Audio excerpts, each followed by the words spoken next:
tinatanggal ko yung valve cover ng Mazda CX-9. Tinatanggal ko na yan siya,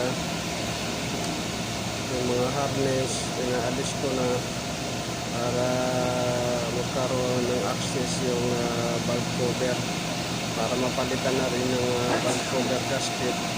Tapos malinis na rin yung throttle body, saka yung mapalitan ng BCT solenoid. Kasi yung code na P0121 related doon sa throttle body yung issue.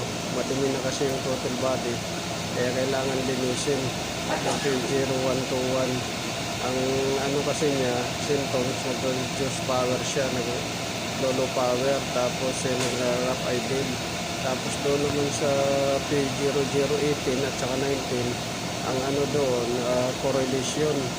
So kailangan palitan yung kasibarado, gawa ng sobrang dumi na talaga ng ano, nag-oil slud na siya.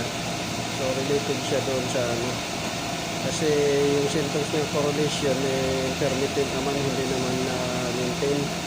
Hindi naman siya rin na maingay na naglalagatak sa first start. Hindi naman. So yun yung focus muna, yung sensor muna, tsaka yung throttle. Tapos palit ng gasket, linis yung ano, ibabaw. So yun yung ano, yun yung ginawa ko guys kanina sa Mazda CX-9.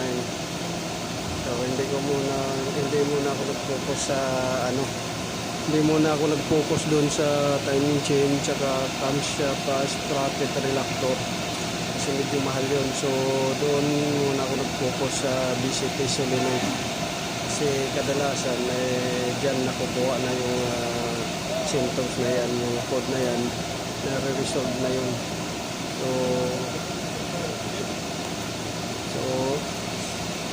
yun yung ano, tinatanggal ko muna yung ano, yung kasama kong Yemeni, pumunta dyan sumilit kung ano yung ginawa ko, kasi halos parehas kami yung ginawa rin sa kabila.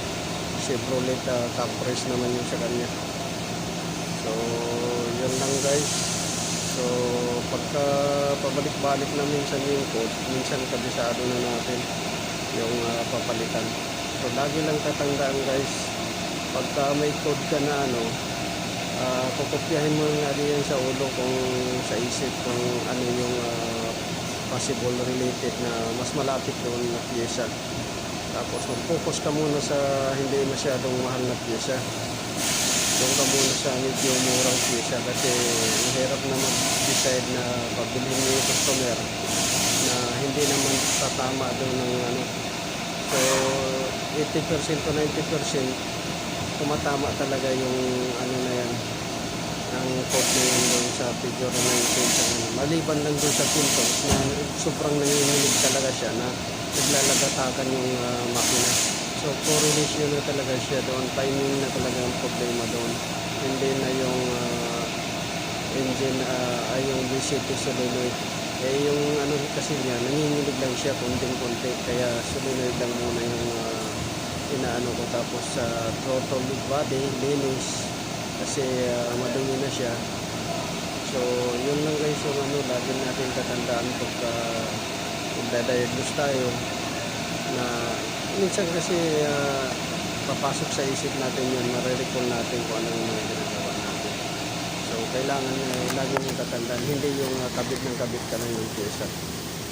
So yun lang guys ang so ito guys, ginagawa ko guys ay Mazda. Ang issue nito, valve cover leak, valve cover gasket leak. CX-9, Mazda CX-9 valve cover leak, tsaka P018 at saka P019 code related sa ano, BCT solenoid. Guys yan, BCT solenoid, saka yung isa doon, BCT solenoid. So tinanggal ko na yung valve cover gasket, ay tsaka valve cover. Yan, tanggal na. Mazda CX-9. Ito yung valve cover. Tanggal na yan siya guys. Valve cover. Tanggal na. At saka intake manifold. Air duct. Yan. Ang symptoms nito mga guys, pagka P018, P019, ang symptoms nito reduce power, tapos yung low power, rough idle, yan yung mga ano nito, symptoms. Rough idle siya, low power, tapos habang tumatakbo ka, nagre-reduce power. Kasi kadalasan nito ang solenoid, barado na, madumi na. Barado na. So common to sa mga Mazda, Chevrolet, Ford na mga problema, mga BCT. Yan yung mga common na ano nila. Tapos naglilik yung mga valve cover, gasket.